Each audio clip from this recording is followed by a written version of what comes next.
agora vamos ao Papo com Destre. Muito boa tarde, Destre. Quase boa noite. Ele já está aqui para bater um bate-papo interessante com o tema de para a retomada da indústria de óleo, gás e a recuperação do cenário petrolífero brasileiro pós-Covid.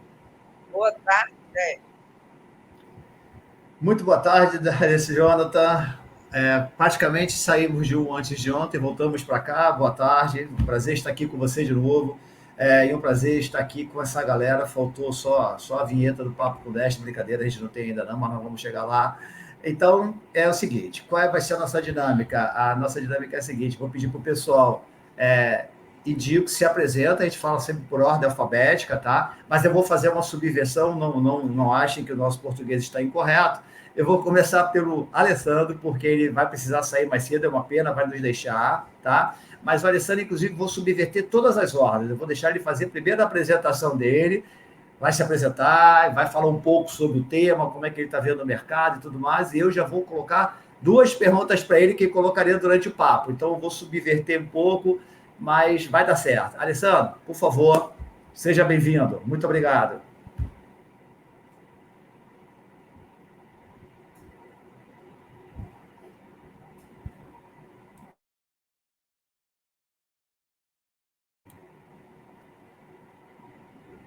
Cadê o Alessandro, Jonathan?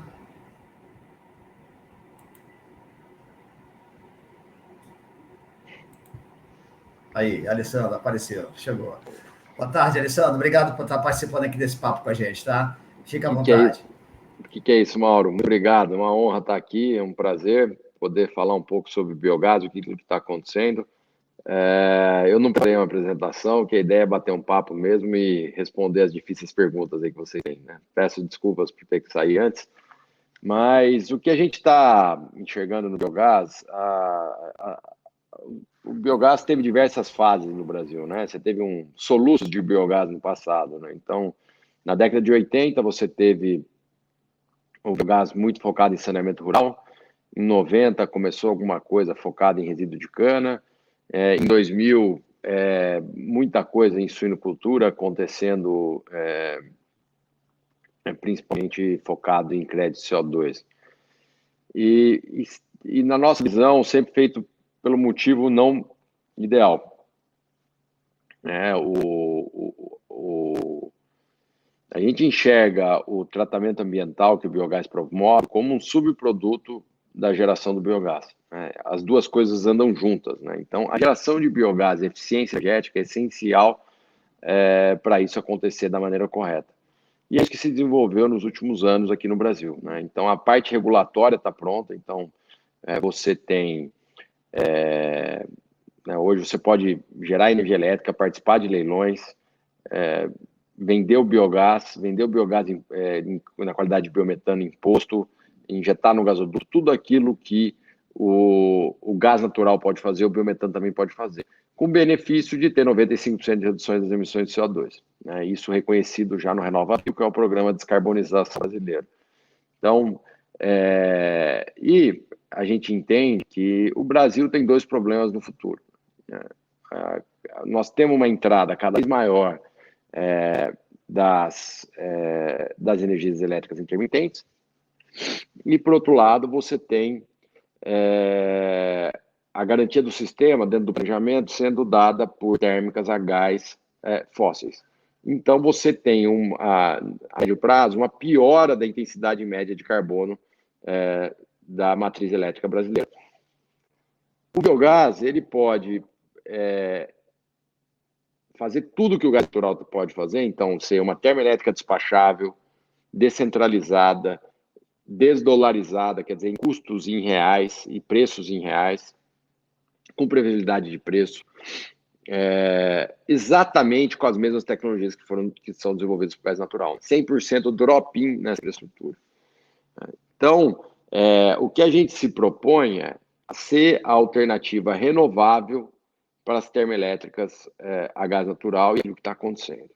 E isso vem agora sendo desenvolvido, né? O mundo...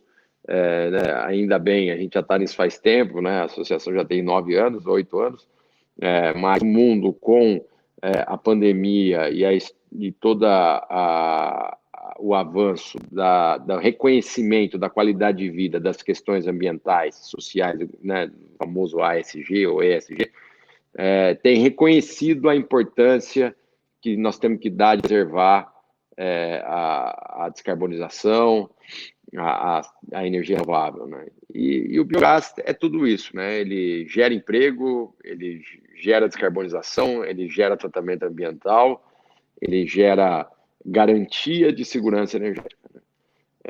Eu brinco que, com certeza, é mais seguro produzir biogás no interior do Brasil do que depender de gás natural liquefeito importado, né? Ou depender de gás de vizinhos nossos que talvez não tenham a melhor governança de governo e de contratos de longo prazo de fornecimento. Então, a gente entende que o biogás pode aliar descarbonização com segurança energética, previsibilidade de preço, despachabilidade, flexibilidade operacional de produzir gás e energia elétrica, tudo aquilo que são os desafios da matriz energética brasileira no longo prazo. Nós estamos vendo que nós tivemos uma grande criação das energias intermitentes, não vamos ter mais grandes reservatórios de hidrelétricas com grandes reservatórios e vamos precisar de térmicas a gás. Por que não tê-las com gás natural, com biometano, né, ao invés de gás natural, ou complementar as duas, né? Eu acho que o interessante inclusive, o biogás, ao gerar gás no interior do Brasil, complementar a infraestrutura de gás existente, a gente cria mercado para o gás, seja ele de fonte renovável ou fóssil. Um caminhão, para poder rodar gás ao invés de diesel, precisa ter oferta de gás, tanto na costa quanto no interior, né? E é isso que o biogás promove, esse intercâmbio, essa realização. Então, a gente está super animado com aquilo que está acontecendo. Acho que, pela primeira vez, grandes projetos acontecendo. Nós temos aí mais de 7 milhões de projetos já implantados, né? Então, você tem Fortaleza, com o Grupo Ecometano, Gás Verde em Aterro, né? Gás Verde no Rio de Janeiro, são grandes projetos. A Isen, com projeto em Araraquara, com resíduo de cana, Grupo Cocal, outros os grupos de usineiros também implementando projetos, toda a quantidade de projetos sendo realizados com o resíduo da silvicultura. Então, assim, o biogás ele é muito democrático, né? Ele tem a diversidade de resíduos, diversidade de fontes, diversidade regional e também diversidade de escala, né? Ele é viável em diversas escalas, do pequeno ao médio. Então, a gente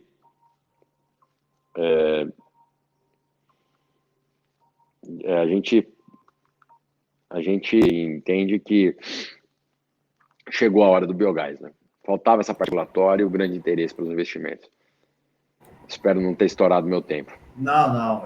Até porque a gente vou fazer umas perguntas para você aqui agora, antes de entrar nos outros, porque você tem que sair, que é uma pena. Inclusive, você tem uma grande defensora na NP, que é a diretora Simone, né? A grande diretora do biogás.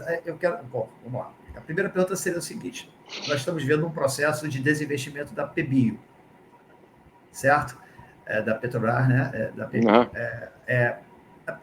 A PBio, por si só, você a ver atrativa, isso é bom para o mercado, e a PBio, você vê também uma boa possibilidade de quem está atraindo, né, novos players para o mercado. Alguém está olhando ali, nós temos 9 refinarias, agora 8, né, uma já está vendida, nós temos 8 refinarias agora também em desinvestimento. Você vê essa possibilidade de interação entre os dois para dar até um ganho de escala? Como é que você vê esse mercado aí em torno da PBio? Essa é a primeira. Eu acho que a visão da PBio foi uma visão muito moderna, né? Foi uma visão interessante, uma visão de futuro. A execução, eu acho que talvez não tenha sido da melhor forma, poderia ter sido feito um pouco melhor, né? Eu acho que era uma visão de futuro. Hoje a gente vê todas as grandes petroleiras entrando no mercado das renováveis, né? BP investindo em solar, Shell investindo em biometano e assim por diante. Eu acho que tem duas coisas que enquadram de maneira muito interessante, né? Primeiro, eu entendo que metano já é uma commodity mundial e todas as grandes oil majors enxergam o metano como sendo uma commodity. Estão entrando em LNG, em distribuição, que é o grande sonho que a gente sempre teve com o etanol. Então, fazer uma molécula de biometano, de bio-LNG, de bio-GNC, é muito mais fácil uma oil major entender e investir do que um etanol, né?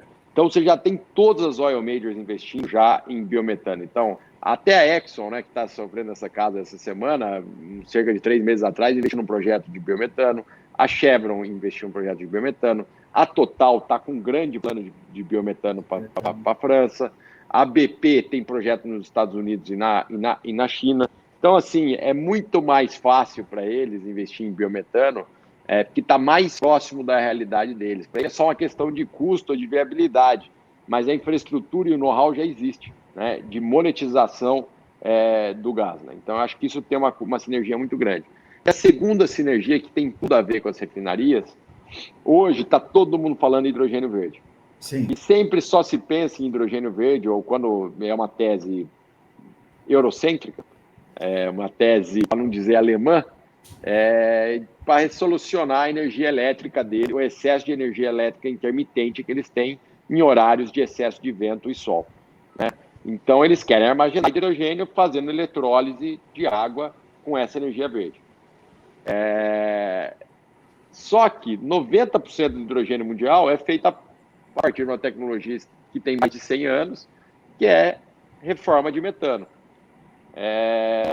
Por que não usar a infraestrutura existente de produção de hidrogênio, de hidrogênio que eles chamam de hidrogênio cinza, né? Que é hidrogênio a partir de metano fóssil, utilizando uma molécula drop-in de metano verde para fazer hidrogênio verde na infraestrutura existente. Então, acho que isso casa muito com o parque de refinarias existentes brasileiros, né? A gente pode ser um grande polo, e isso só tem esse apelo no Brasil, da escala da biomassa brasileira e da escala da quantidade de biometano que a gente pode produzir aqui no Brasil. Então, a gente tem que focar nos modelos adequados à escala brasileira, né? A realidade brasileira. O Brasil não tem excesso de solar e de eólica, pelo contrário, a gente tem problema de energia elétrica, né? E a gente está vendo aí grave acontecendo, né? Então, a gente entende que, e é uma coisa que a gente advoga, né? A gente adora, infelizmente, a gente adora comprar soluções prontas dos europeus, e os europeus fazem isso muito bem, né? Eu, como filho de alemão, posso criticá-los e elogiar, talvez, como brasileiro, deveria criticá-los, mas eu elogio a qualidade, eles expandem os conceitos deles. Mas a gente tem já toda a infraestrutura de produção de hidrogênio no Brasil, às vezes é subutilizada em fábricas de metanol e amônia, e aí, por exemplo, grande quantidade de metano e casar essa amônia e esse hidrogênio, essa esse metano renovável com a infraestrutura de produção de hidrogênio e amônia e metanol nacional, que às vezes está até subutilizada porque o gás nosso é caro, o gás fóssil. Mas como molécula de gás verde, nós somos extremamente competitivos. Então, isso eu acho que é uma oportunidade de a gente usar essas 8 refinarias, ou 7, para integrar. Ok, excelente. E a segunda, para te deixar, para voltar para os rapazes, assim, em termos de tecnologia, quais as que você vê que estão sendo mais aprimoradas, né? Tem alguma nova, algo trazendo de novo, ou tupiniquim, enfim, no setor dos sucroenergéticos? Eu acho que, lógico, eu trabalho com biogás faz 15 anos no sucroenergético, então eu sou talvez um pouco enviesado para responder essa pergunta. Mas o que eu entendo é o seguinte, a cana-de-açúcar tem uma capacidade de produção de biomassa única, né? 50% do nosso potencial de metano está na cana-de-açúcar. Então, de biogás desperdiçado hoje, né? Eu vi que são 100 milhões de metros cúbicos de gás por dia que hoje são produzidos e só não capturados. Porque esse resíduo, ao ser disposto de maneira incorreta, vai produzir metano e CO2 de qualquer maneira. Nós temos que capturar isso num processo industrial. E é pior que deixar o pré-sal enterrado, né? É você ter uma produção descentralizada e simplesmente não capturar. Não é que você está deixando enterrado, é você, de fato, não aproveitar aquilo que já foi gerado, né? A sociedade brasileira já gastou insumo, diesel, fertilizante para produzir biomassa e a gente não aproveita isso. Matéria-prima que a gente não utiliza. Exatamente. E na cana-de-açúcar está 50% desse potencial. Então, 60 milhões de metros cúbicos de gás por dia estão em 350 unidades industriais. Então, super concentrado. Então, e é isso que, né, que Raizen, que Cocal, que o grupo Adecoagro... Sinopec, vai por aí. Estão investindo para desenvolver, né, com grandes investimentos para aproveitar. E aí, talvez, a novidade é a produção desse gás através de estoque de biomassa 365 dias por ano. Né? Porque para aumentar a oferta no ano, é difícil você ter gás, um gás intermitente. Né? Eu acho que, como complementar ao gás natural, o gás intermitente é importante para descarbonizar o gás. Mas, para você gerar gás onde não tem gás, você tem que garantir uma oferta anual. E esses novos projetos, todos estão com esse conceito de garantia de oferta anual não sazonal. Então, isso eu acho que é um grande breakthrough aí para o mercado que está sendo implementado. Alessandro, obrigado. Fica aí mais um pouquinho, não vai embora não, se você não, puder. Eu vou ouvir aqui, eu vou aprender. Vou polarizar. Adi, agora a bola é sua, por favor, Adi. Vamos lá, se apresente e já pode colocar a sua apresentação. Agora, você viu que tem muito gás, hein, Adi? Você viu aí? Anabal, viu quanto gás aí para cima, perto da sua terra, Anabal? Vamos ficar de olho nisso. Vamos lá. Tá bom, Mauro, muito obrigado. Queria dar boa tarde ainda, né? Não é boa noite. E dizer que é um prazer falar para essa garotada, essa juventude aí que está chegando na indústria. Né? Todos nós passamos aí pela fase que vocês estão. Eu fui graduado em Engenharia de Produção na UFRJ. Então, ter vocês aí, audiência, sexta-feira, próximo das 6 da tarde, é uma honra, porque eu sei que para estudante é um desafio, né? Então, mostra o interesse de vocês. Antes de mostrar, tem 3 slides para mostrar para vocês, até para passar uma mensagem de otimismo, né? A gente está falando aqui do Congresso de Engenharia de Petróleo. Na minha época, não tinha engenharia de petróleo no Brasil, era engenharia, né? E você acabava se especializando, né, com o teu andamento na tua carreira, na tua experiência profissional, com exceção da Petrobras, que tinha, né, a faculdade deles de formação de engenheiro de petróleo. Né? Então, as coisas mudam, né, os anos mudam, e muitos de vocês podem estar se perguntando, diante de todo esse cenário que a gente está vivendo hoje, né, de transição energética, né, puxa, eu escolhi um curso de engenharia de petróleo, e o que vai acontecer comigo lá na frente? Né? Acho que a mensagem que eu vou passar para vocês aqui é que existem muitas oportunidades, tá? E a indústria está passando por uma transição, né? Mas o mundo ele precisa de muita energia. A gente acabou de ouvir aí o potencial do biogás, né? Mas o mundo realmente ele precisa de diferentes fontes de energia. Lógico que existe uma cobrança da sociedade por uma energia mais limpa, né? E eu acho que toda a indústria está consciente e está caminhando nesse sentido. O Alessandro falou aí de alguns eventos que aconteceram essa semana, né?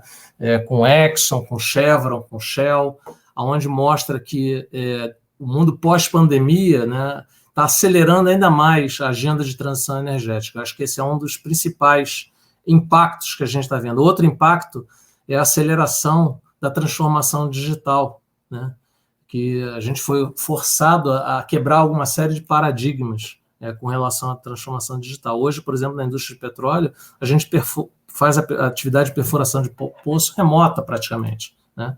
E antes era um paradigma das empresas aceitarem alguns dos serviços que hoje são feitos digitalmente. Então, assim, eu vou mostrar alguns números para vocês, para mostrar que tem muito espaço ainda para a gente crescer, né? Mas seguindo uma agenda de transformação energética. Boa parte das empresas hoje, dentro da sua estratégia, né, tem um dos pilares, né, a redução do balanço de emissão de carbono, né, com targets para zerar esse balanço de emissão de carbono. Então, é uma realidade que ela está acontecendo no mundo todo, talvez no Brasil, num momento diferente, né, pela realidade do Brasil ser diferente, mas a gente não vai fugir dessa agenda de transição energética. Então, eu vou passar aqui umas páginas para dar um pouco de...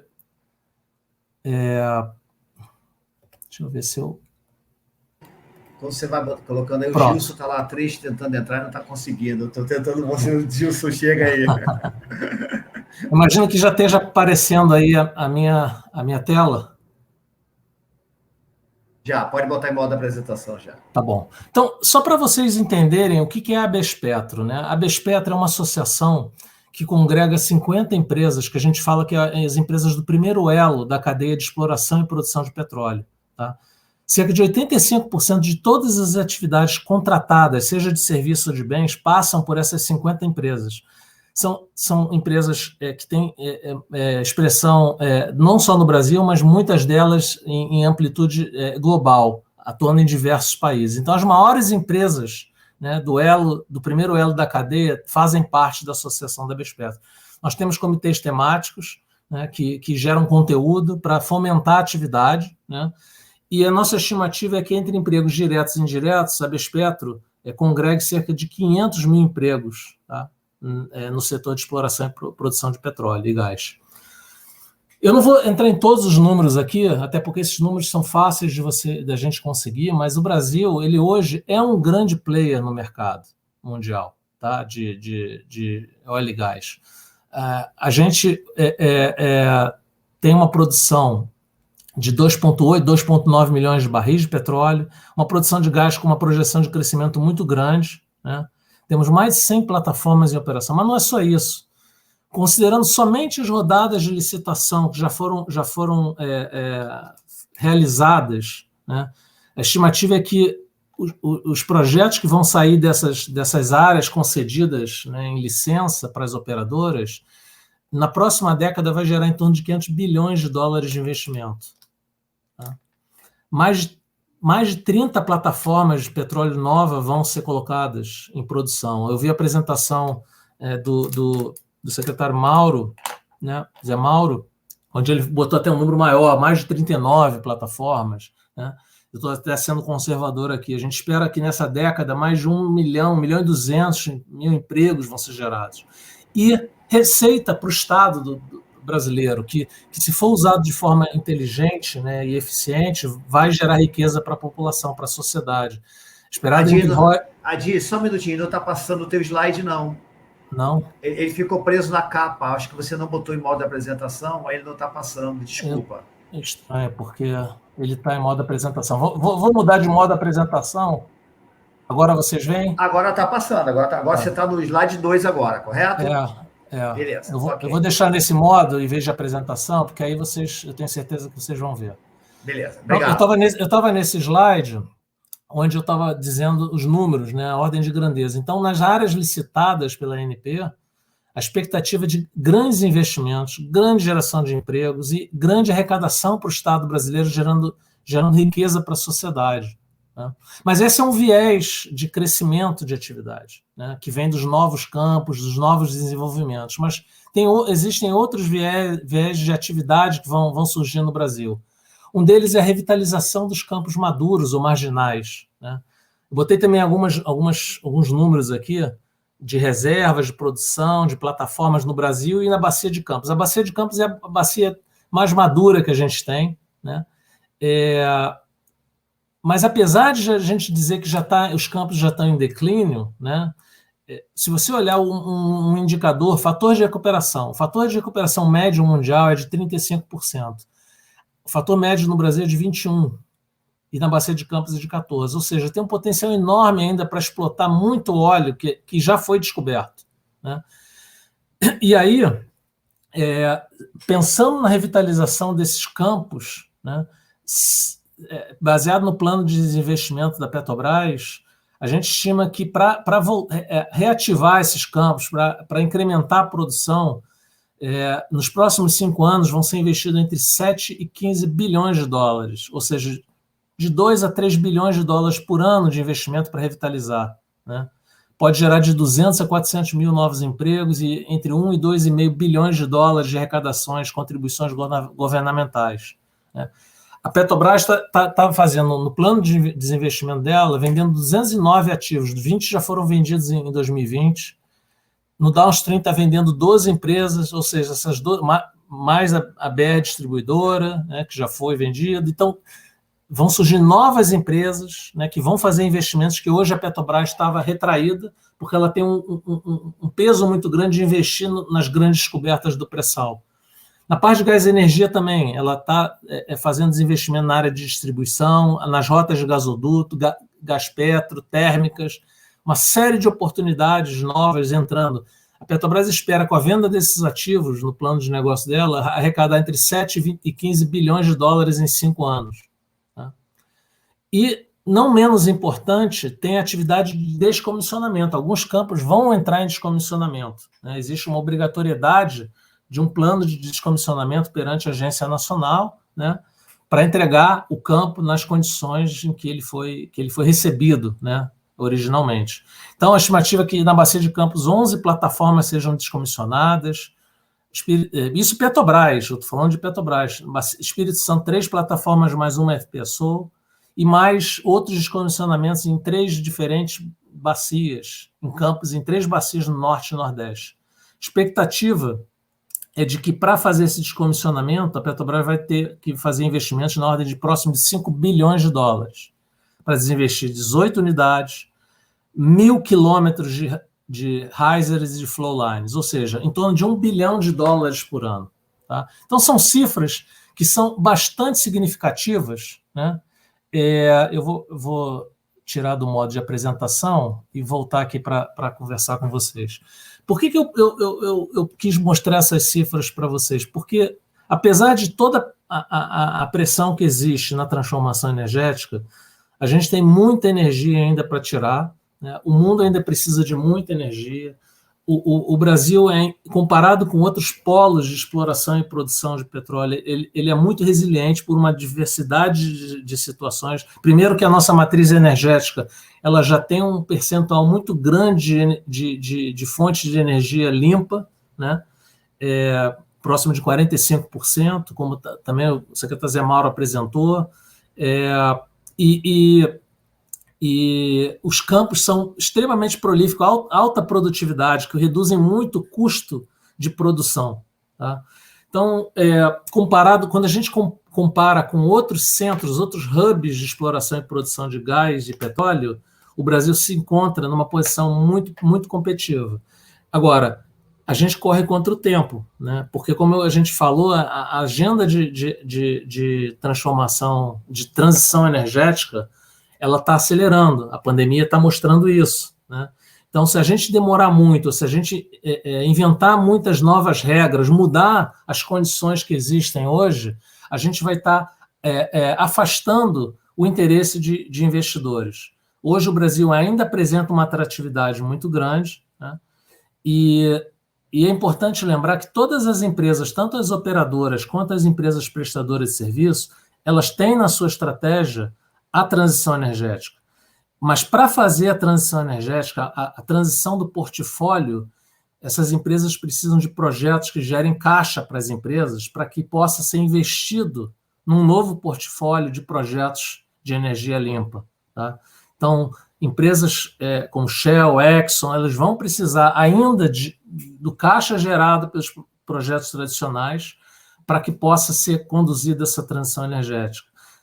As empresas de serviço da mesma forma. E só para concluir a minha fala, não existe empresa mais tecnológica, né, que a indústria mais tecnológica do que a indústria de óleo e gás, exploração e produção.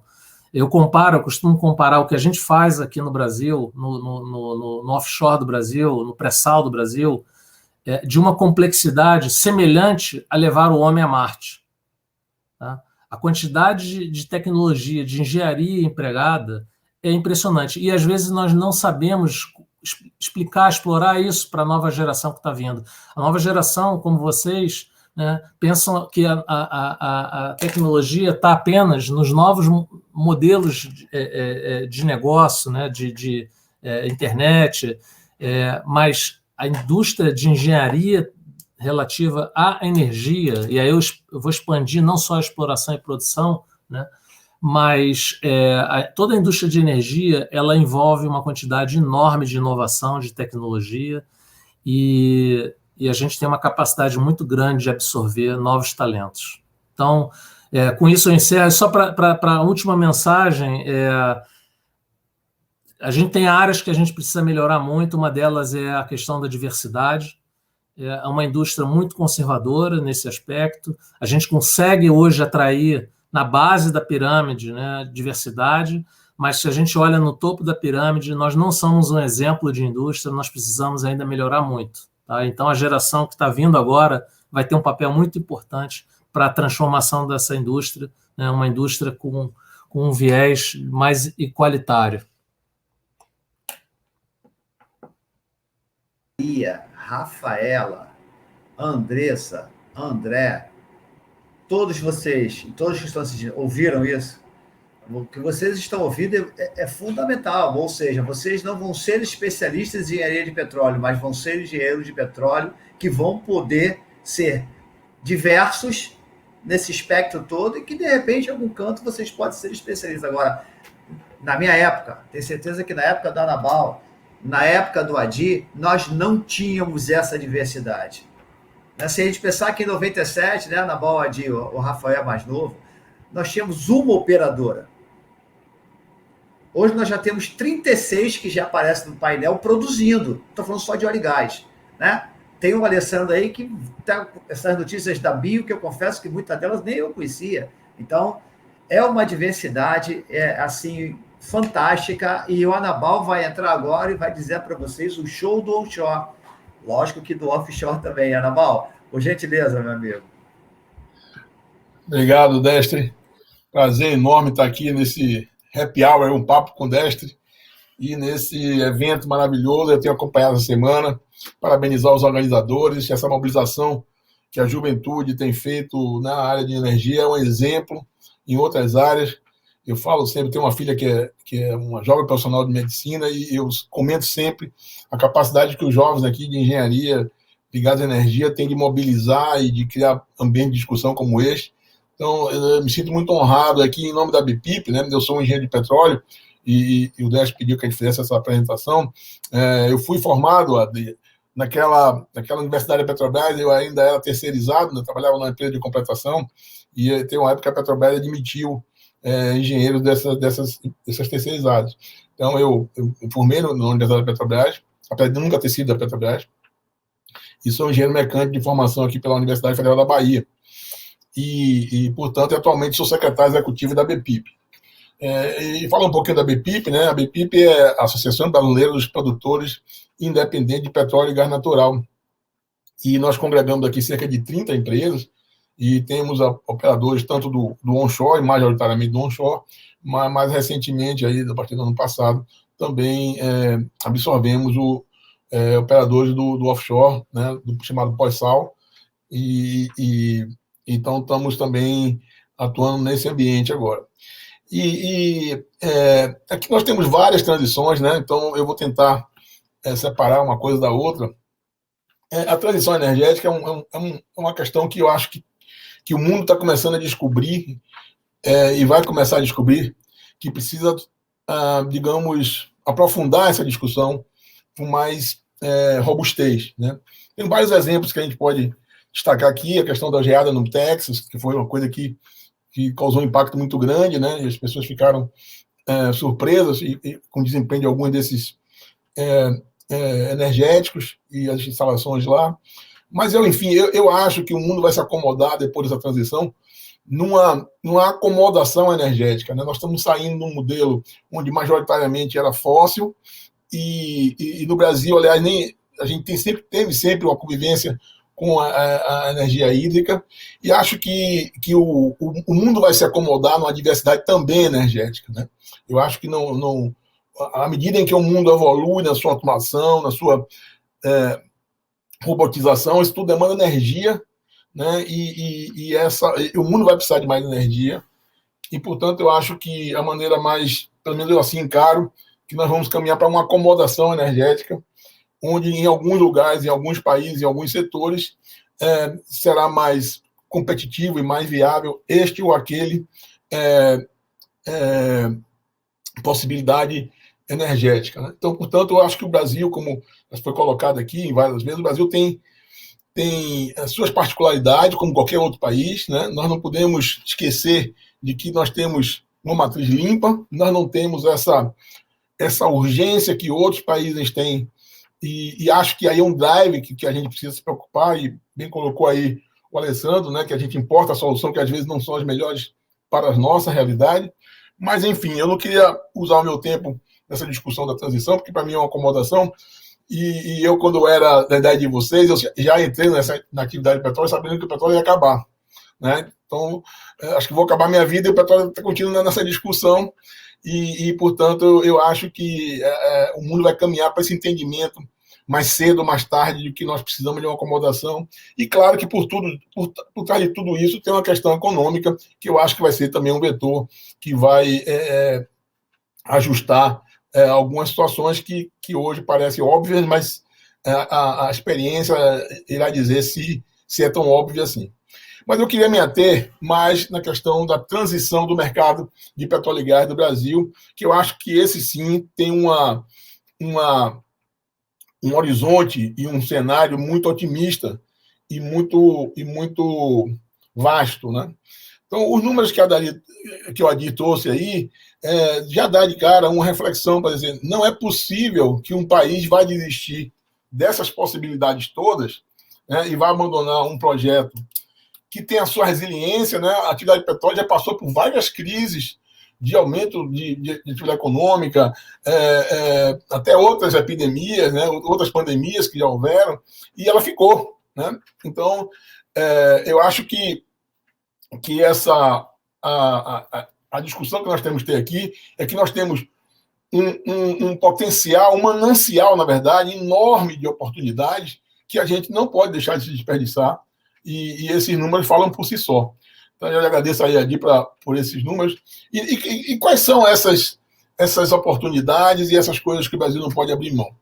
Vamos começar aqui pelo descomissionamento, que o Adi deu uma pincelada rápida. Veja, só para vocês terem uma ideia, no Brasil existem 9 mil poços precisando ser descomissionados em terra. Se cada um desses descomissionamentos demorar ou precisar de 5 dias de sonda, nós estamos falando de 45 mil dias de sonda. Isso são 123 anos de uma sonda operando só para fazer esse descomissionamento. Então, portanto, você vê que os números são muito robustos. É uma atividade que, até para você encerrar, você gera oportunidade, né? Os valores e os números que deverão ser investidos no descomissionamento são fantásticos, né? E isso demonstra essa questão de oportunidade. Falar um pouco do gás, né? O Brasil, nós cometemos um erro estratégico, porque há muitos anos atrás, e um pouco por causa desse cenário de só um operador, e cada empresa tem o direito de fazer as suas escolhas, o gás nunca foi um ativo, e tem várias razões que se justificam isso, falta de infraestrutura, falta de mercado. Então, eu, por exemplo, eu fui engenheiro trabalhei em poço, e toda vez que você perfurava um poço e o poço tinha gás, é pior do que ser um poço seco, né? Porque o seco é seco, é mais fácil abandonar com gás, e agora tem que ter cuidados especiais com o gás. Então, nós temos uma demanda, uma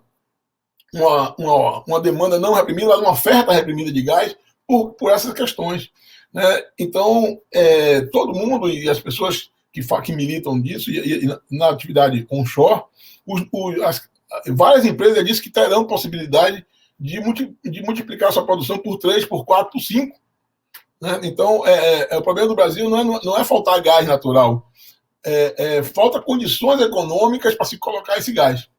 Né? E, portanto, nós temos hoje, reconhecidamente, um preço de gás que ele é penalizado por várias razões, pela estrutura que a gente tem no mercado hoje, que precisa ser remodelada, e o novo mercado de gás está fazendo isso, e a gente já percebe que tem essas possibilidades. E também queria colocar na questão exploratória, né? O Brasil tem um outro vertente muito grande e muitas possibilidades na exploração de petróleo, que são aquela atividade sísmica de perfuração pioneira, que nós temos apenas 5% das nossas bacias sedimentares terrestres exploradas. Então, nós temos 95% das nossas bacias que sequer tiveram qualquer atividade exploratória, qualquer uma.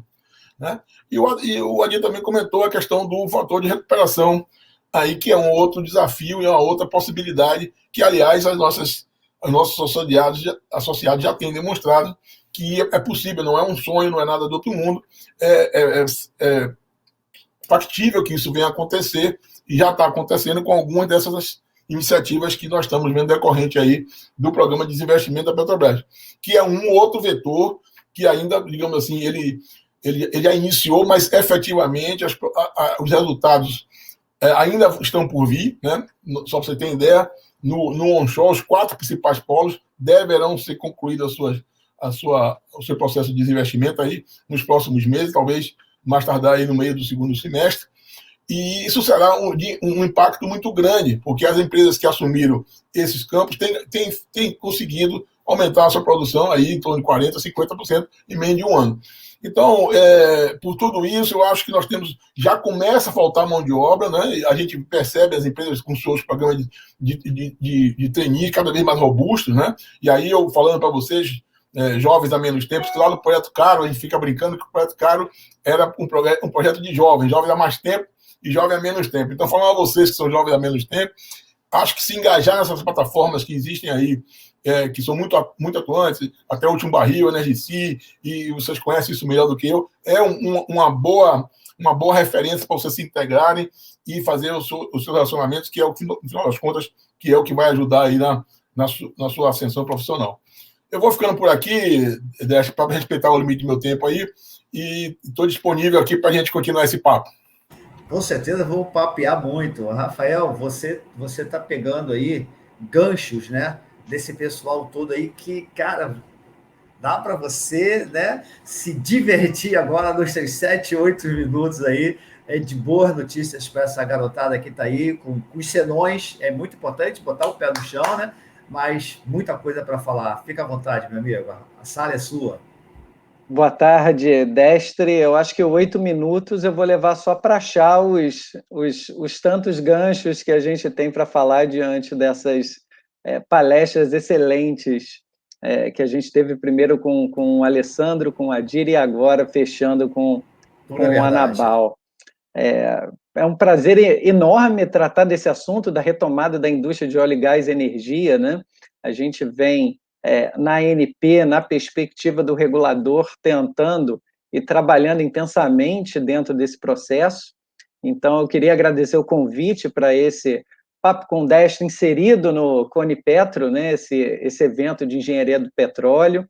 Eu, embora um pouquinho mais moderno, também na minha época não existia graduação em engenharia de petróleo, né? Eu fiz engenharia de produção no Cefet, no Rio de Janeiro, e aí me especializei em sistemas offshore na UFRJ. Eu sou PhD em Engenharia pela Universidade de Liverpool e mestre em Gerenciamento de Riscos pela Universidade de Cranfield, e trabalho na ANP desde 2005, né?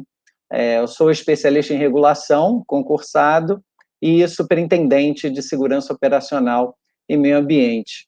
Então, na ANP, que é justamente o regulador e o catalisador de todas essas mudanças e transformações que já foram comentadas e foram abordadas, nós temos aí um trabalho, um desafio bastante intenso, e falando especificamente da exploração e produção, muitas medidas já foram realizadas no sentido de modernizar o arcabouço regulatório e com o objetivo de retomar as atividades de EIP. Então, nós tivemos diversas medidas de modificações da regulamentação, desde o waiver de conteúdo local, criando novas perspectivas para que se busque o financiamento de atividades petrolíferas, a regulamentação do Reserve-Based Lending, a oferta permanente, que já está estabelecida, mas entrou há pouco tempo, né? A primeira foi em 2019, foi instituída em 2019. Tivemos aí a retomada de alguns assuntos super importantes. O descomissionamento foi mencionado pelo Anabal, né? E eu gostei muito dessa analogia dos 9 mil poços, dos 123 anos de horas de sonda. E aí, Anabal, enquanto você falava, você falou o número 9 mil, e eu verifiquei nos nossos sistemas, e são 9.099 poços. Então, você teve uma precisão muito grande no número dos poços, mas errou por 99. Mas, sem dúvida alguma, falamos só de descomissionamento. Esse ano há uma previsão de investimentos em descomissionamento de 5 bilhões de reais no Brasil, falando desse ano, de 2021, e a gente tem um horizonte de 5 bilhões para cima por ano nos próximos 5 anos, só para falar do final do ciclo de vida dessas instalações. A ANP ainda nesse sentido, agora bastante recentemente, passou a disponibilizar os dados técnicos onshore, então esses dados estão disponíveis gratuitamente a partir desse mês, justamente para fomentar a indústria. A ANP não é uma mera vendedora de dados, muito pelo contrário, ela é a reguladora da indústria do petróleo, e nesse sentido as medidas passam a buscar esse tipo de incentivo visando os ganhos para a sociedade no longo prazo, que é a continuidade do desenvolvimento das atividades petrolíferas. A gente tiveram outras medidas, a questão da redução de royalties da produção incremental, que foi implementada agora, mais recentemente, a redução de royalties para pequenas e médias empresas, agora em 2021, e a ANP, desde 2016, vem procurando entregar esse pacote de medidas de incentivo. Em termos, o ano de 2020 foi muito desafiador para todo mundo, ainda está sendo desafiador para a nossa economia, mas o ano de 2020 demonstrou a capacidade e o nível de estabilidade e resiliência da nossa indústria. Tem vários indicativos que a gente poderia mencionar.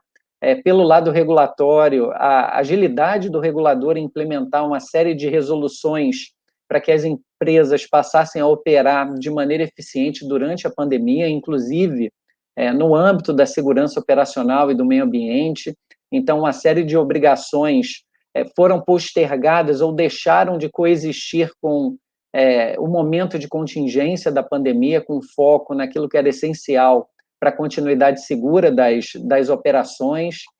Nesse sentido, no ano de 2020, apesar dos desafios, o Brasil teve um aumento em 5%, teve um crescimento de 5% na produção, bateu recordes na exportação de petróleo cru. No âmbito das aquisições de ativo, dos M&As, só em cessões de direitos aprovadas pela ANP foram 50, então, na América Latina, do México para baixo, o Brasil foi responsável pelo maior número de negócios e M&As, o que é um indicador de confiança dos investidores. Conseguimos fazer, em dezembro do ano passado, o segundo ciclo da oferta permanente, foram 18 áreas arrematadas, e nessa linha o Brasil está bem posicionado para a recuperação econômica, né? São diversas medidas procurando atrair os players corretos para cada ambiente, seja o pré-sal, sejam os campos maduros, os campos terrestres, sejam as áreas de concessão, e isso se reflete na expectativa e nos planos de trabalho, e aí com a expectativa de instalação e de investimentos de mais 15 unidades de produção até 2025. Então, a posição do Brasil é chave para o desenvolvimento da indústria do petróleo, e muitas oportunidades são baseadas nesses indicadores muito claros que a gente tem. Claro que isso não está livre dos grandes desafios que nós temos também. No pré-sal, é claro, nós vamos muito bem, mais de 70% da nossa produção vem do pré-sal, mas, de qualquer maneira, há uma série de medidas para aumentar ainda mais a competitividade. Então, tem o programa BID-SIM, por exemplo, sendo coordenado pelo Ministério de Minas e Energia, que busca o aumento da competitividade. A gente sabe que nem todos os prospectos do pré-sal necessariamente são competitivos da maneira que o arcabouço regulatório está atualmente construído. Então, essas medidas estão em estudo. O ciclo da oferta permanente, por exemplo, apesar do sucesso que eu mencionei em dezembro do ano passado, há medidas para se aprimorar o processo, aumentar a disponibilidade de áreas. Claro que, em conjunto com essas oportunidades, o desinvestimento da Petrobras é um grande catalisador de oportunidades. Então, a Petrobras, que foca os seus investimentos no pré-sal, passa a ceder os ativos relacionados a campos maduros e campos terrestres. Então, isso gera um movimento e uma série de oportunidades nesse reposicionamento muito claro da Petrobras. Nesse sentido, um dos desafios, a Petrobras é uma empresa e vem se movimentando de maneira diferente, mas sempre operou de maneira verticalizada. Então, nesse sentido, a gente tem trabalhado muito firme em parceria com diversos órgãos. O Anabal é uma voz muito ativa através da ABPIP, no aprimoramento das condições para os produtores independentes e novos entrantes em geral, para que eles possam desenvolver essas oportunidades. O que eu quero dizer com esse aprimoramento das condições? Acesso à infraestrutura de escoamento e tratamento. Nós, em vários webinars, falamos muito do acesso ao PGN de Guamaré, por exemplo, a operacionalização do novo mercado de gás para viabilizar a venda e a utilização desse gás natural, apoiar o aprimoramento do ambiente regulatório extramuros também. A ANP não é a única reguladora desse mercado. Então, a gente tem, por exemplo, o processo de licenciamento ambiental, em especial nas áreas de nova fronteira, assim como os processos de transferência de titularidade da Petrobras para essas empresas independentes. Outros aspectos importantes na transferência de ativos são, por exemplo, a redução das incertezas do processo de cessão em si, incluindo as questões de continuidade operacional segura. Então, isso demanda um esforço não só do regulador, mas de cedentes e cessionários, procurando reduzir a assimetria de informação em relação àquele ativo, para que um novo operador tenha total condição de operar com segurança. Uma série de iniciativas também vão nessa direção, Promar, REAT, que certamente resultarão em mais aprimoramentos nesse ano de 2021. E, fechando essa introdução inicial, a gente precisa ter um olhar para o futuro, né? É um momento em que a transição energética está batendo a nossa porta. É muito importante que a gente possa trabalhar para dar transparência à sociedade e também aos investidores sobre os aspectos de sustentabilidade das atividades de exploração e produção no Brasil, bem como dos seus impactos positivos e negativos socioeconômicos, para que a gente possa promover a confiança e a credibilidade do setor de EIP. Somente tendo uma visão não só das questões de produção, mas das dimensões social, ambiental e, claro, econômica, de forma integrada, que a gente vai conseguir manter o desenvolvimento da indústria no médio e no longo prazo. Então, para fechar, o futuro é repleto de oportunidades, mas baseado nesses 3 pilares que eu gostaria de frisar: transição energética, transformação digital e o ESG, que já foi comentado pelo Alessandro, que é gerar as oportunidades, incentivar as soluções eficientes e economicamente viáveis, para que a gente obtenha ganhos ambientais e sociais. E, claro, a indústria do petróleo, a tecnologia, a infraestrutura existente, os recursos, pesquisa, desenvolvimento, inovação, mão de obra, a capacidade dessa indústria de buscar soluções inovadoras são essenciais para o próximo passo, para o desenvolvimento dos renováveis, por exemplo. Então, as indústrias de energia, elas coexistem, então elas são parceiras e nunca concorrentes, como de vez em quando parece, dependendo das abordagens que são utilizadas no sentido de serem substitutivas, não são complementares. Muito obrigado. Eu fico pensando aqui no seguinte: essa garotada, né, que está ouvindo vocês 4, e que provavelmente já tinha, né, em vista um TCC, eles devem estar caramba, o que eu vou escrever agora? Depois de ouvir vocês, eu vou para o TCC para cá, vou com o meu TCC para lá, o que eu vou fazer com tanto assunto? A gente estava pensando aqui, você estava pensando nos 4D, Rafael, você estava pensando nos 4D. O desinvestimento, a desativação, o descomissionamento, o desmantelamento. E isso tudo é uma oportunidade fantástica. Aí vem o Alessandro e joga o Bill Gates no nossos peitos, com aquele monte de oportunidade, com aquele monte de número. É um Brasil assim tão diverso, né? De tantas oportunidades que estão acontecendo. É uma pena, a gente não pode deixar que está acontecendo de lamentar o que está acontecendo com os nossos irmãos brasileiros, mas é um momento de uma oportunidade em que... Ontem eu estava no evento e estava... Não, ontem não, sei lá mais, no evento quarta-feira, e estava discutindo sobre o CAGED do Rio de Janeiro. O CAGED do Rio de Janeiro, o Adi também aqui do Rio acompanha, mas acho, não sei se na Bahia, mas no Rio Grande do Norte deve estar igual. O CAGED do Rio de Janeiro vem positivo desde dezembro. Né? E Macaé é positivo desde dezembro e com números bem legais. Então, você vê que tem muita gente desempregada, o cara pode estar dizendo, pô, mas eu estou desempregado, não chega em mim, onde é que está isso? Mas vai chegar. Pelo menos o CAGED parou de ficar negativo. Está havendo mais empregos do que desemprego. Mas bateu 14,8, tá? Mas nessa indústria, no que gira aqui em torno. E ontem eu estava oferecendo até um trabalho para uma menina, conversando com ela, e ela vai perder, não vai poder ter essa chance porque ela não fala inglês.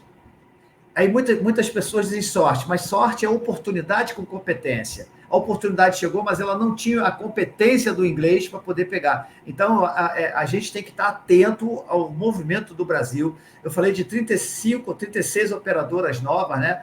Línguas estrangeiras. Então, a gente tem que pensar que oportunidade tem para depois a sorte bater na minha porta, para a gente estar preparado. Então, é isso, garotada, que a gente tem que pensar. E como já tem perguntas aqui, eu vou entrar logo direto no Adi, que o Adi já está calado há mais tempo, né? Então já deve estar ficando, não pode ficar entediado de jeito nenhum. Adi, ouvindo você falar, né? E com alguns você é um cara que traz muitos números, mas eu vou trazer alguns levantamentos que a gente tem, mas tem em torno, como eu falei, das 36 operadoras, né, atuando já na produção, tá, de petróleo. A gente tem vindo aí que tem sonda chegando, prevista para 2021, você da Bespetro congrega junto com o IADC, né? Todos esses caras, tem as empresas prestadoras de serviço, e o Rafael falou muito bem do movimento, e eu fiquei querendo acrescentar ali os fornecedores de bens e serviços, né? Que é uma indústria que está instalada também há 40 anos no país, né? Então, a gente está falando de um total de sondas, Adir, que já chegou a ser mais de 80, né? 2012, 2013, 2014, 2015, caiu para 8, 4, praticamente só com contratos, já estamos falando de 15 voltando, né? Chegando, com as bacias, basicamente, estou falando de sonda de mar, né? As bacias ali, basicamente, Campos, com Rio de Janeiro, Espírito Santo, Santos, etc.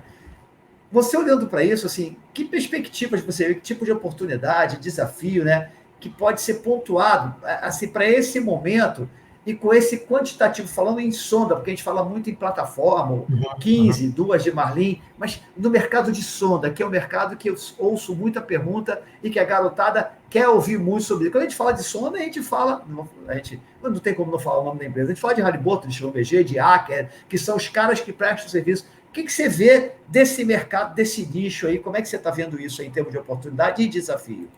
Tá bom. Só vou fazer uma propaganda. Além da Bespetro, eu represento a Baker também. Então, Schlumberger, Halliburton, Baker. Pronto. Eu falei Baker, não falei não? Não, então sorry. Não tem problema. Não, mas é interessante esse ponto que você colocou, Mauro, porque quando a gente teve a descoberta do pré-sal lá em 2007, eu até estava fora do Brasil naquele momento, né? Gerou uma das ondas de otimismo que a gente vive no Brasil, né? A gente vive em ondas, né? E a gente está voltando agora numa ascendente positiva no nosso setor.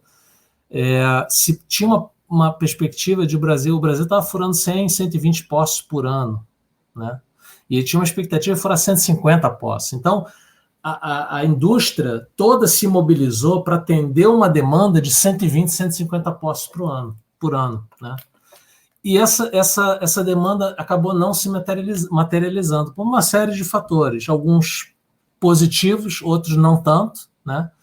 A gente teve, infelizmente, toda a situação, né, da Petrobras, né, da Lava Jato, que deu um shape novo para a companhia. A companhia focou nos grandes ativos, né, e começa uma nova fase de desinvestir, que gera outras oportunidades. Aí eu vou para o lado positivo. A grande produção dos postos do pré-sal, antes, para você ter uma ideia, uma plataforma, um FPSO, para topar a capacidade dela de 120 mil postos, 150 mil postos, precisava de 7, 8 postos de produção, né? Hoje, com os postos do pré-sal produzindo 35, 40, 45 mil barris, com 4 postos você topa a produção de uma FPSO. A gente já está falando de FPSO de 180 mil barris, Almirante Tamandaré, né? Então, assim, a gente vê uma mudança muito grande no perfil. Isso faz com que, eu falei de resiliência do petróleo no Brasil, faz com que os nossos ativos sejam muito mais atrativos que outros, porque permite você baixar o custo, né, o lifting cost, né, da produção, e faz com que a gente possa ser mais atrativo para o investidor investir nos ativos aqui do Brasil. E aí, quando você reduz o número de postos, você aumenta a competitividade dos campos, mas tem uma outra consequência, que você vai ter menos equipamento submarino, né, menos linhas de dutos, você vai ter que perfurar menos, né, mas só que você vai ter uma complexidade maior, são postos de complexidade maior. Os postos que você está perfurando hoje não se compara aos postos que você perfurava no passado, antes do pré-sal, né? Então, você muda muito a dinâmica. Então, assim, falando especificamente no setor de rig company, né, as companhias perfuradoras, foi um dos setores mais afetados pela crise mundial, junto com a atividade sísmica, né? A atividade sísmica, houve uma retração muito grande na fase exploratória, onde as empresas focaram na geração de caixa, no desenvolvimento da produção, e na perfuração, porque você tinha um excesso de ativos, de plataformas de perfuração, né? Quando você tem um excesso de capacidade, né, o que acontece com o preço daquele serviço, da diária da sonda? Ela cai drasticamente. Eu lembro quando eu estava em Angola, no pico, antes da crise de outubro de 2008, chegou-se a cobrar $1 milhão por dia o preço de uma sonda a águas profundas. $1 milhão. Hoje a gente está vendo os preços de afretamento de sonda aqui no Brasil, 250, 300 mil dólares. Né? Então, assim, houve naturalmente uma redução desse mercado. E, consequentemente, houveram fusões, scrapearam muitas sondas. Para quê? Para você achar um ponto de equilíbrio entre a oferta e a demanda. Tá? Então, assim, eu acho que ainda não está no ideal, ainda você tem um excesso global de capacidade, né, mas muito melhor do que a gente tinha alguns anos atrás. E, definitivamente, comparado com os outros centros, os outros hubs de exploração e produção, o Brasil hoje vamos dizer assim, o olho do furacão, é onde realmente está atraindo maior quantidade de sondas. Tá? Mas é um mercado muito dinâmico, muito volátil. Você tem toda a fase exploratória, vai perfurar vários postos exploratórios, vai depender do sucesso das campanhas exploratórias. Né? Dependendo como é que você vai ter a campanha exploratória, você vai ter a continuidade, a expansão ou a retração do número de sondas para frente no desenvolvimento. Né? Fora isso, você tem também o processo decisório das operadoras. Né? Você faz a campanha exploratória, você acha os prospectos, né? Você começa a fazer a feasibilidade daquele campo e você vai ter que defender junto aos teus acionistas, aos teus investidores, que é melhor investir num campo do pré-sal do que eventualmente num outro projeto. Né? Então, assim, depende de uma série de variáveis para a gente dizer assim, não, esse é um mercado que vai continuar crescendo ou vai se sustentar. Vai depender de uma série de variáveis. É complexo, mas eu diria que hoje, de novo, as duas mensagens com relação à tua pergunta. O Brasil é definitivamente o principal polo de atração, né, para sondas perfuradoras. Né? O mercado se consolidou, reduziu drasticamente a oferta, ainda não está num balanço, num equilíbrio. Acho que ainda tem espaço para uma consolidação maior, mas é muito mais saudável do que alguns anos atrás. Tá bom, a gente aprende toda hora, né? Escrapearam, esse termo eu vou pegar. Escrapearam as sonas. Esse eu aprendi, vou usar muito esse. A gente é portuguesa, né? As palavras em inglês para. Mas esse escrapearam foi a primeira vez. Eu gostei. Na falta da palavra em português, a gente adapta. Ana, eu queria ver duas coisas com você. A primeira, que do alto, né, da sua competência como consultor de uma associação como a ABPIP, a gente está vendo o Brent, né? 60, 65, falam tendência de alta. E aí eu queria juntar o Brent, que você disse, qual é a tua visão? É lógico que você não tem bola de cristal, né? É uma coisa que flutua muito, mas como é que você está vendo, pelo menos para 2021, uma estabilidade desse valor do Brent e ao que você colocaria como fonte determinante para isso? E a segunda é a seguinte, que eu acho que dá para engrenar, né?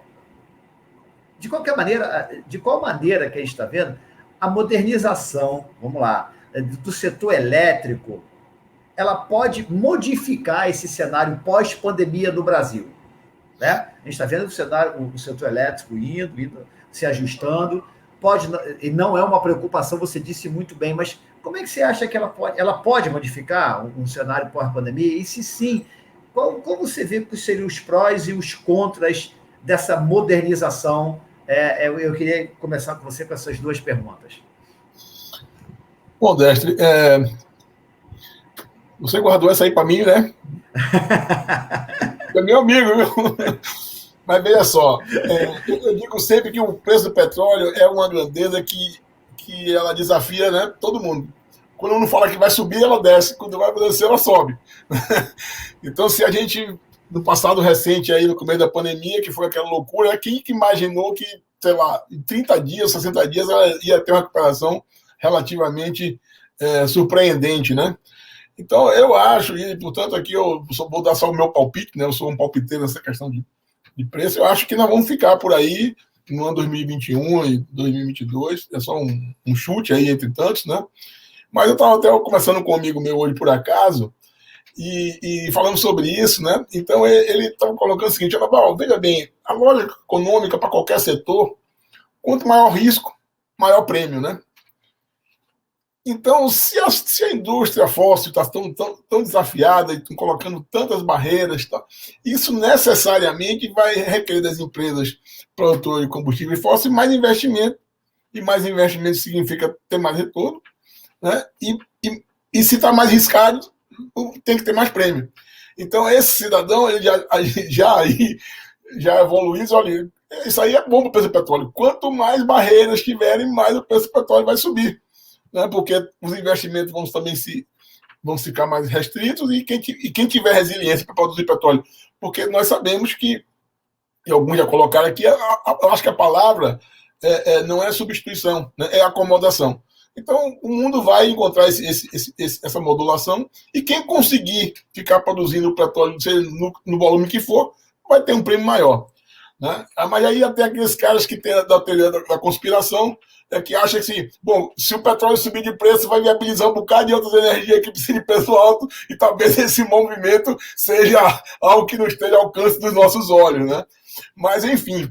Então, eu acho isso, eu nesse momento, mas é só um palpite, eu acho que nós estamos caminhando para a estabilização, mas como já foi colocado aqui, a gente vive um momento de muita instabilidade, né?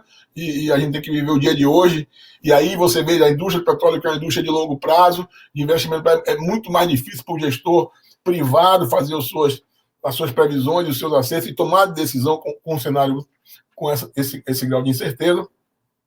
Então, eu acho isso. Primeiro, a primeira pergunta, eu imagino que nós vamos ficar por aí nessa faixa de estabilidade de 60, 70. E a questão da energia elétrica, também esse mesmo amigo meu me contou: rapaz, olha, se continuar assim, o gás fica mais caro do que o petróleo, né? Porque vai ter uma certa inversão nessa questão aí, né? Então, eu acho que a gente pode falar o que quiser, mas a gente tem tido percebido a preocupação e o cuidado com que o governo, e não é de agora, para fazer justiça, tem se esforçado para trazer uma solução para essa questão da sazonalidade hídrica, né? E acho que as térmicas intermitentes têm uma contribuição que pode dar um balanceio nessa dificuldade. Então, a minha perspectiva é isso. Eu acho que eu até acho que algum dia vai ter que ter uma agência mais, uma fusão aí, pelo menos em algum momento, a ANP com a ANEEL, né? Porque os projetos estão ficando híbridos, né? de regulação, e acho que vai ser um caminho nesse sentido, né? De complementar também, né? De ser coisas complementares, e acho que soluções como essa, que foi construída aí da aproximação de petróleo com a produção de energia elétrica, vai surgir. Você que é o papa do descomissionamento, você sabe que tem gente que já fala em instalar eólicas lá nas plataformas, né? Nós já temos que escrever a resolução de descomissionamento das termoelétricas e dos aerogeradores. Então você vê, é por isso que eu digo, eu gosto muito da palavra acomodação energética, né? Eu acho que nós vamos caminhar para essa, cada lugar e cada região, e achar a sua solução customizada. Já achei o scrapear e acomodação energética. Rafael, olha só, o Jonathan lá do nosso backstage, nós já estamos aqui com 1h11, senão eu vou ficar aqui a noite inteira papeando com vocês e o pessoal da audiência não fala. Eu vou fazer a última para o Rafael, Jonathan, e aí você já não deixa mais eu falar, você já pega a palavra e já começa a trazer as perguntas da audiência para o pessoal, beleza? Assim?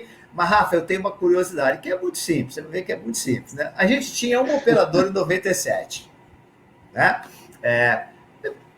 Justo, né? E esse ano nós já estamos vendo, acabei de citar, 36, a minha fonte é o site da ANP, óbvio, 36 operando, chegou a 41 em janeiro, 5 saíram, né?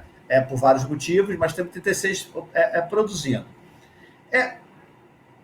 Que outros, nós estamos com desinvestimento, né?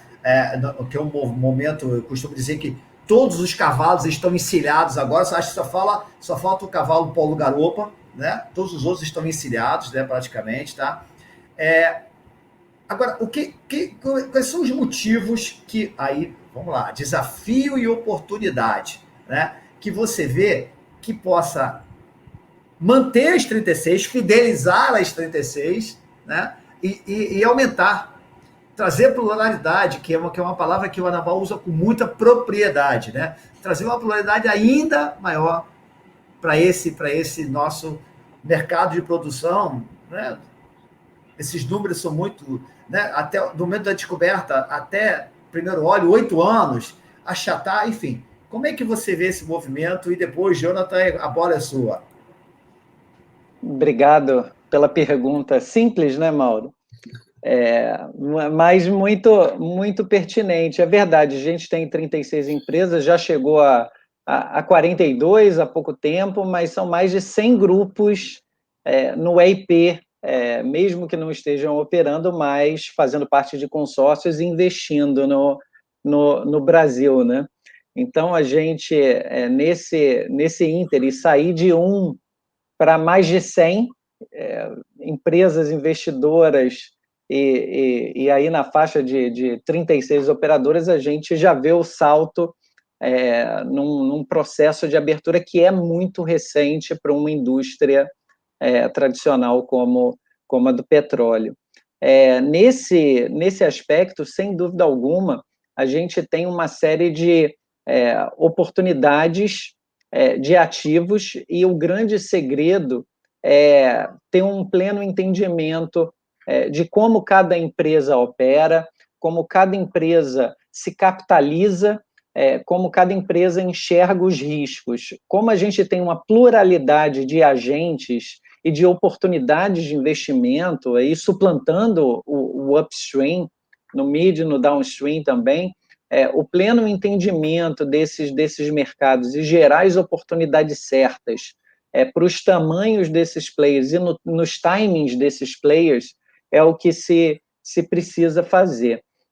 Nessa linha, mencionando, por exemplo, a oferta permanente, qual é a grande sacada da oferta permanente? É que quem dá o start na rodada é um empreendedor. Então, ele ativa, tem aquele conjunto de blocos no site da ANP. Recentemente, a gente acrescentou mais blocos na oferta permanente, e um empreendedor enxerga uma maneira de se capitalizar num determinado momento, ele manifesta interesse e aí se inicia um novo ciclo dessa oferta, que a gente espera que aconteça esse ano, sem dúvida alguma. Então, esse conjunto esse entendimento real do mercado e um entendimento e uma mobilização para que a gente consiga alcançar os ganhos de médio e de longo prazo, e não os ganhos imediatos, acabam sendo importantes. E aí eu vou mencionar a questão da redução de royalties. A redução de royalties, eu acho até que tem um nome infeliz.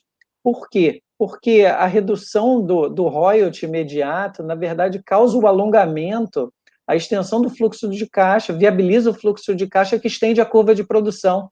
Então, no longo prazo, o que se gera de manutenção de empregos, geração de empregos, novas indústrias, e é isso que a gente está falando, os campos estão se modernizando, se implementam novas tecnologias. O Adir mencionou as unidades, as perfurações quase autônomas. A gente aprovou recentemente documentação de segurança operacional de unidade de produção autônoma. Então, é uma adaptação de um projeto que se insere em engenharia, que se reduz o pessoal a bordo. É claro que a pandemia levou a uma redução mais brusca aí, de cerca de 30% do que a gente chama de POB, né, do pessoal a bordo, mas, sem dúvida alguma, os ganhos de eficiência, implementação de instrumentações, intertravamentos, sistemas autônomos, ocasiona uma ampliação da indústria de serviços, uma ampliação da indústria de projetos, oportuniza novos empregos e novas habilidades que precisam ser aplicadas para operar esses sistemas, e é dentro desse processo que eu acredito muito que a indústria, com esse know-how, com essa capacidade de inovação, o Brasil é um grande exemplo, como foi indo para águas cada vez mais profundas. O pré-sal, o Adir mencionou aí o pré-sal, aquela onda de otimismo, e hoje o pré-sal é responsável por produzir mais de 70% do nosso petróleo. Então, para você ver como a indústria tem uma capacidade tecnológica, é claro, diversos desafios e que são transferíveis nesse momento de transição, e o descomissionamento faz muito bem isso, né? A própria resolução de descomissionamento, que foi mais uma medida regulatória da ANP, essa no início de 2020, prevê o aproveitamento das instalações para outros usos, como, por exemplo, para a instalação de eólicas, enfim. Então, dentro desse contexto integrado, também o Anabal mencionou a integração da ANP com o ANEEL. A gente já tem uma integração muito forte com o ANEEL, principalmente na área de disponibilidade de energia elétrica, fazendo link com gás natural. Então, a nossa área de gás natural participa dos comitês juntamente com a ANEEL, porque, sem dúvida alguma, um assunto não pode ser dissociado do outro, e nesse sentido da integração, do desenvolvimento, que eu vejo um futuro promissor para a nossa indústria. Obrigado. Jonathan, se eu voltar para mim, eu não calo mais a boca. Vai você.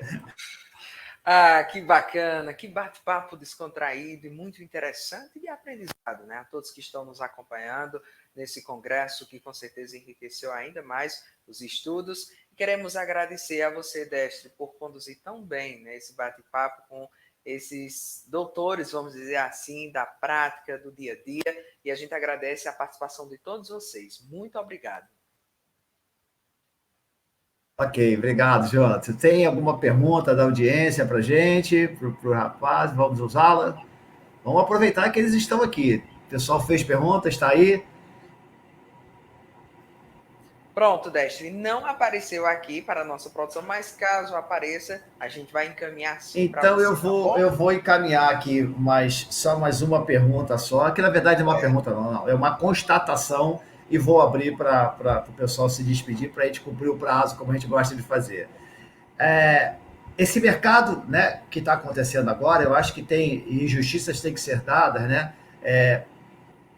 Os agentes que estão envolvidos, o Rafael sabe disso, né? Os agentes como Gilson, como a Bespetro, Gilson, como a Adir, como a Anabal, tem tido um papel fundamental E aí, Rafael, eu queria até que você comentasse bem rapidinho o que você vê disso, no sentido de procurar as lacunas, porque existem lacunas nas resoluções, e de maneiras, às vezes, mais contundentes, mais emocionadas, mais apaixonadas, né? Mas que têm sido necessárias. As próprias resoluções que houve no início da pandemia, né? Lá atrás, a 815, 816, aquelas que vieram flexibilizar, né? Flexibilizar as operações, né? A própria. Aí, eu ia na nossa reunião do IBP, eu lembro que às vezes a gente fazia dobradinha do tipo: esquece esse negócio de incentivo, de redução, é adequação e modernização do royalty. Não tem esse negócio de redução, não. Porque se falar isso, aí é o que você falou, né? Isso bate na mão de prefeito e vereador, redução de royalties, acabou. A gente perde todo o apoio que a gente pode ter, que os caras até entender que a inflexão da curva vai levar até 2040, mas eu estou perdendo royalties esse ano, né? Então, as empresas prestadoras de serviço estão se adequando. Então, esse movimento, eu nunca tinha visto isso no petróleo, eu estou há 45 anos no petróleo, eu nunca tinha visto esse movimento de integração, né, e de procura. Acho que os webinários, nós estamos na fase dos webinários, né, provou isso e fez com que mais as consultas públicas, as tomadas públicas de contribuições, né, o REAT, o PROMAR. Então, são coisas que estão acontecendo e no PROMAR a gente está muito preocupado, e o Adi sabe disso, né? Eu fiz questão de colocar lá um dos itens que faltava, que acabou sendo o 7º item, o fornecedor de bens e serviços, tem que ter um item do PROMAR que traga esses caras para a mesa, para discutir para a mesa. Então, a Bespetro, né? A Karine lá.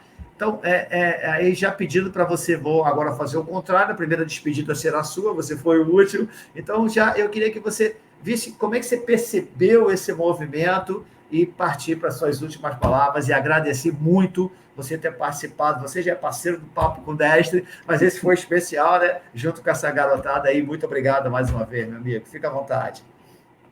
Obrigado, Destre. Realmente, esse processo é um processo de abertura e comunicação também, né?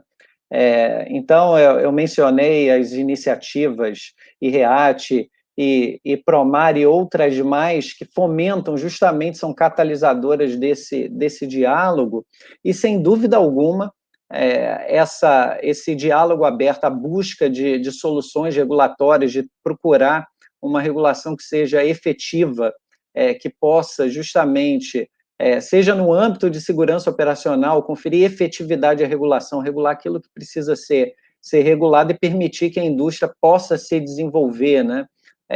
Os regulamentos de segurança, você conhece bem o SGSO, por exemplo, para instalações marítimas, né?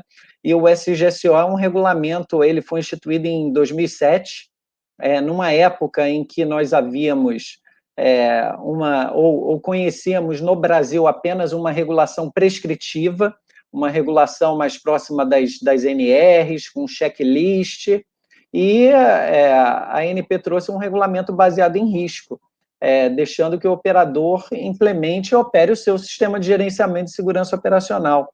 Então, hoje é natural, a gente fala linguagem de risco. Em 2007, não se falava linguagem de risco, se falava linguagem de integridade estrutural das instalações.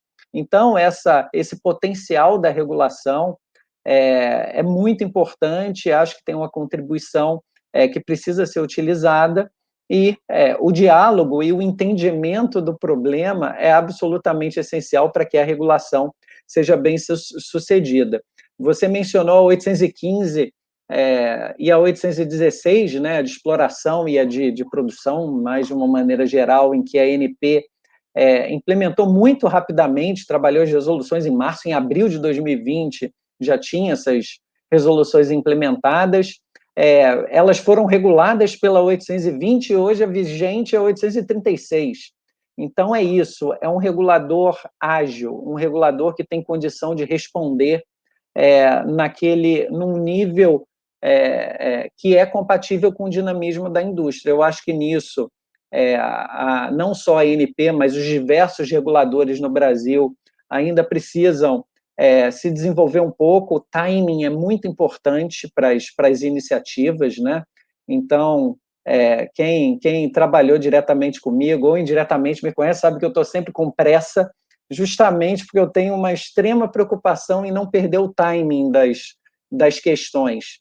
Então, nessa linha, diálogo aberto, para que a gente tenha um entendimento amplo da realidade das operações, que só os operadores e prestadores de serviço podem prover, e que a gente possa implementar as medidas da maneira mais rápida possível. E aí a questão da redução de royalties, e já fazendo a despedida, para deixar ainda mais claro nesse ambiente acadêmico, né?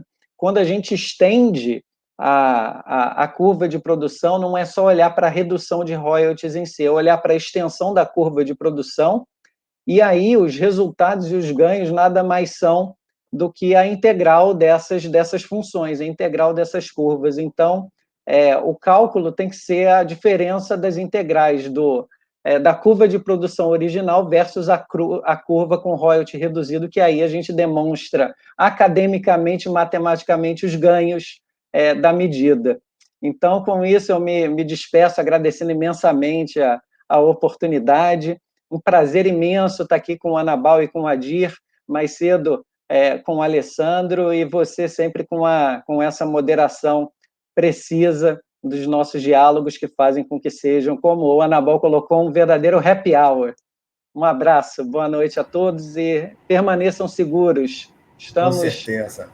Estamos aí nesse nosso processo pandêmico, mas já temos não só uma luz, mas um holofote no fim do túnel, e a recuperação da indústria vai acontecer. Boa noite.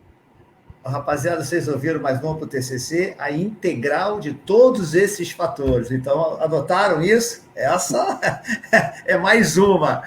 Anabal, eu gosto de dar a César o que é de César, e a justiça tem que ser feita. A ABPIP é uma associação que briga pelos seus associados, mas não é briga pelos seus associados para que eles levem vantagem, não, briga para que tenha justiça no arcabouço regulatório e eles possam produzir dentro da maior justiça possível. Agora, a ABPIP briga pelo Anabal. A justiça seja feita. O Anabal é o cara, né, que está ali, que a gente vê um batalhador. Você é um batalhador, e eu acho que isso tem que ser... A justiça tem que ser dita, o que tem que ser dito é o que acontece. Você é um batalhador, tá, dessa indústria do onshore. Graças a Deus você está começando a batalhar pelo offshore também agora, com o advento do Promar, e a ABPIP é a cara do seu representante. E hoje, se ela tem essa cara combativa, que apurrinha o Rafael Moura, né, que apurrinha o Saboia por algumas coisas e tudo mais, é porque você realmente faz esse papel muito bem, e eu espero que continue fazendo por muitos anos, e para mim é um prazer, eu aprendo muito a cada reunião que eu tenho com você, e foi um prazer tê-lo aqui nesse Papo com Destre. Por favor, a palavra é sua. Destre, uma das coisas que eu aprendi e conhecendo é que você é um cara extremamente generoso, mas hoje você exagerou na dose. Então, mas veja bem, deixa eu lhe colocar só o seguinte, numa determinada época da minha vida, eu fui um precursor da PetroRecôncavo. Eu cheguei na PetroRecôncavo no dia menos 2 anos. Né? Então, eu vivi a transformação lá no município de Mato São João, que é um município rico aqui na Bahia, né? E eu vivi a transformação na cidade a partir de uma empresa dependente. Então, eu vi o mercado que se gerou lá, imobiliário, restaurantes, numa cidade pequena que tem um bom fator de DH com relação à Bahia. Então, acho que foi um pouco por isso que eu digo assim, me apaixonei pela causa de contribuir modestamente na desenvolvimento da atividade da empresa independente. Agora, eu tenho que fazer de justiça, né? Eu gosto cada um de nós tem uma mania, eu tenho a minha gosto de frases, né? Ninguém faz nada sozinho, né? A ABPIP começou, a ABPIP tem 14 anos, começou, e eu cheguei, a ABPIP tem 10 anos. E a gente tem sucessões de diretorias, né, e o Adi sabe como isso é importante, que tem continuidade, não existe solução de continuidade, então um começa, o outro apoia, e vai, e as coisas acontecem. Né?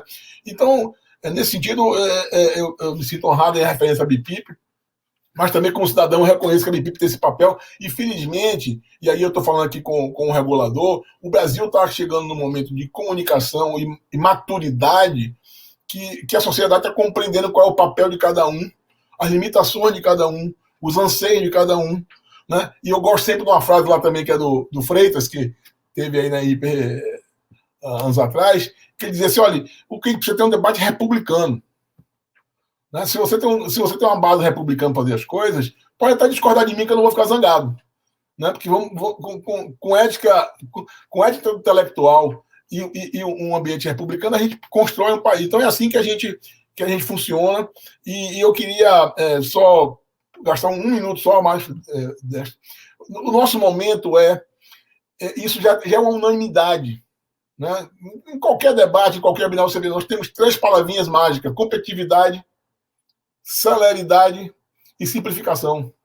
É isso que vai fazer com que a gente possa capturar, como o Alessandro falou, a gente possa capturar a riqueza que o Brasil tem, que ainda é recurso natural. Se nós conseguirmos ser competitivos, porque um executivo de uma empresa como a Baker, né, eles têm... Tá vendo? Eu vou fazer aqui o contraponto vou falar só da Baker. Então, assim, esses caras têm uma batalha no board dele para capturar investimento para o país que ele representa, que ele está dirigindo, porque o mundo é global. Né? Então, se nós não tivermos essa consciência de que nós temos que ser competitivos, não vem recurso para cá, e o que move o mundo é recurso. Né? Se nós não tivermos o cuidado de sermos céleres, né, e simplificar a nossa regulação, eu sei que a ANP hoje, todos os diretores, né, que se pronunciam em eventos públicos falam essas 3 palavras. Né? Então, eu sei que isso é um processo, a ANP é uma agência grande, no sentido de ter muita coisa para regular, e essa mudança de mindset é um processo também que tem que permear e chegar no chão da agência, como é também em qualquer outro organismo.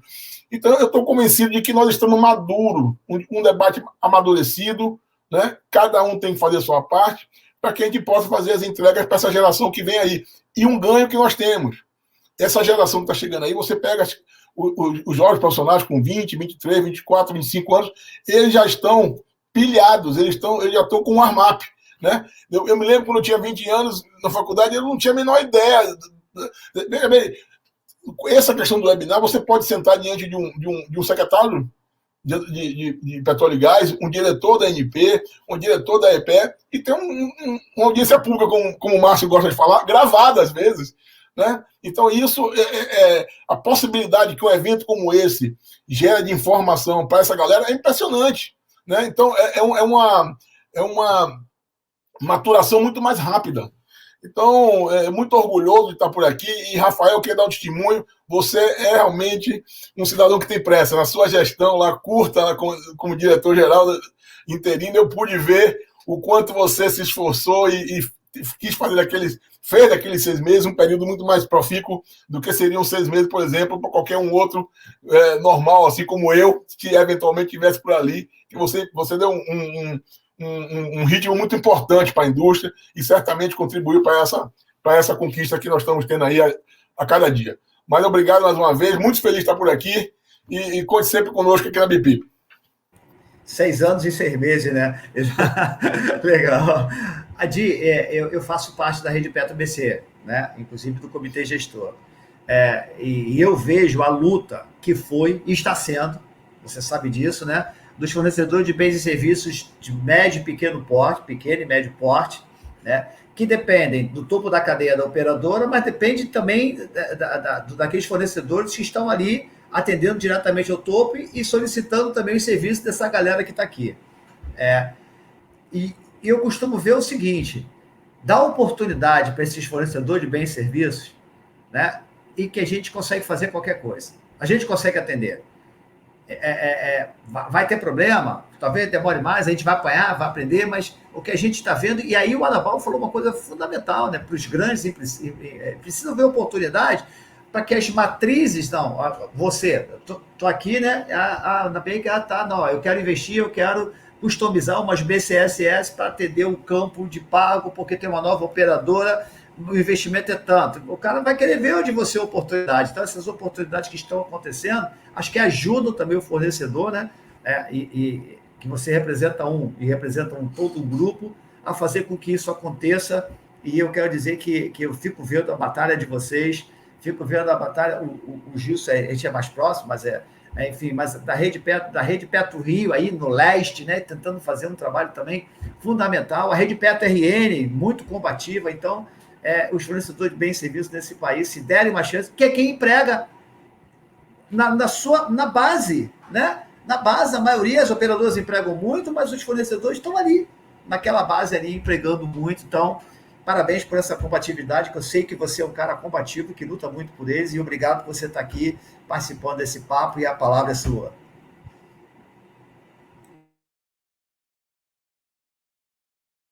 Seu som está fechado, seu som está fechado. Está no mudo. Desculpa. Muito obrigado pelas palavras, pela oportunidade. E eu queria falar minhas últimas palavras, fazer um fechamento conectando até com o tema do painel, né, das mudanças pós-Covid. Você falou aí dos subfornecedores, né, que dependem dos fornecedores de primeiro elo, das operadoras. Eu acho que se tem a maior lição da pandemia que a indústria está tirando, o quanto nós somos interligados. A gente tem aqui agentes de diferentes áreas, né? Agente do governo, agente da operadora, agente do biogás, né? Agente das prestadoras de serviço.